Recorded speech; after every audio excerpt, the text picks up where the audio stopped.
setelah 37 hari yang mencekam, di mana langit Timur Tengah dihiasi oleh jejak rudal balistik dan jet tempur, dunia akhirnya menarik napas lega meskipun dengan penuh kecurigaan. Dari File Channel, inilah laporan selengkapnya.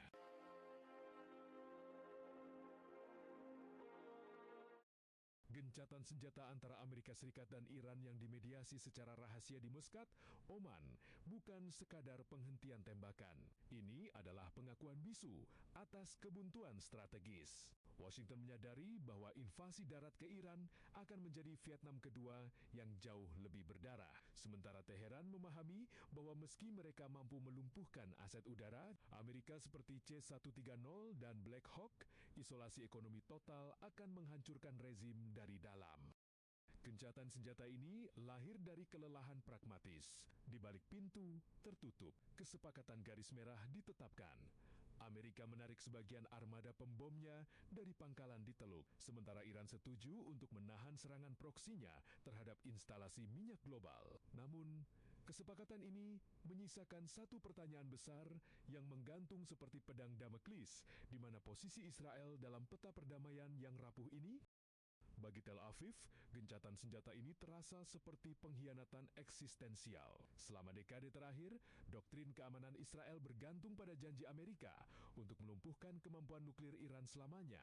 Namun, ketika Washington memilih meja perundingan setelah kehilangan aset udara dan personel yang signifikan, Israel merasa ditinggalkan di garis depan sendirian.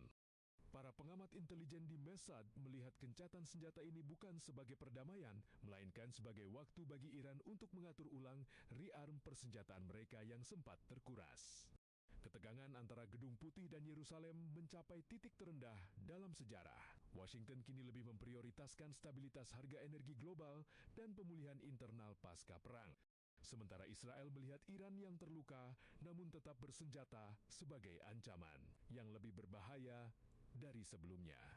Gencatan senjata ini secara tidak langsung menciptakan sekat diplomatik yang memaksa Israel untuk mengevaluasi kembali ketergantungan mereka pada payung keamanan Amerika. Nasib Israel posku perang semakin terjepit oleh realitas lapangan di perbatasannya. Selama 37 hari perang, kelompok proksi Iran seperti Hezbollah di Lebanon dan milisi di Suriah tidak hanya diam. Mereka menguji batas pertahanan Iron Dome hingga ke titik jenuh. Dengan berakhirnya fase terbuka perang Amerika-Iran, kelompok-kelompok ini muncul dengan kepercayaan diri yang meluap. Mereka melihat keberhasilan Iran menjatuhkan pesawat-pesawat canggih Amerika sebagai bukti bahwa teknologi Barat bisa dikalahkan. Israel kini menghadapi lingkungan strategis di mana Iran memiliki pengaruh yang lebih dalam di Mediterania Timur tanpa dukungan serangan udara langsung dari Amerika. Israel harus berhitung dua kali jika ingin melancarkan serangan preventif ke fasilitas nuklir Iran atau markas Hezbollah, kekuatan asimetris yang dibangun. Teheran selama puluhan tahun kini telah bertransformasi menjadi kekuatan konvensional yang mampu memberikan efek jera deterrence yang nyata terhadap militer Israel.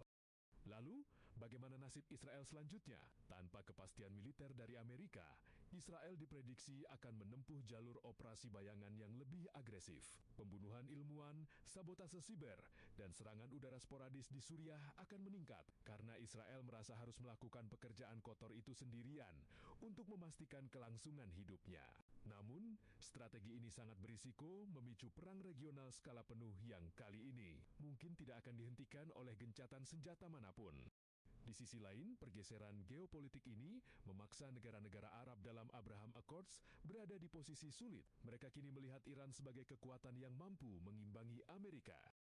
Nasib Israel setelah ini bukan lagi ditentukan oleh seberapa canggih jet tempur F-35 mereka, melainkan oleh kemampuan diplomasi rahasia dan intelijen mereka dalam menghadapi Timur Tengah yang kini secara fundamental telah berubah. Gencatan senjata Iran-Amerika hanyalah jeda singkat sebelum badai yang jauh lebih besar menghantam bibir pantai Israel. Gencatan senjata ini adalah kemenangan moral bagi Iran dan dilema eksistensial bagi Israel. Dunia mungkin tidak lagi melihat ledakan besar di berita utama besok pagi. Namun di bawah permukaan, perlombaan senjata dan persiapan untuk ronde kedua sedang berlangsung dengan intensitas yang mengerikan. Jika Anda suka video ini, silahkan subscribe, like, komentar, share dan nyalakan tombol loncengnya. Sampai jumpa dengan video berikutnya dari Files Channel.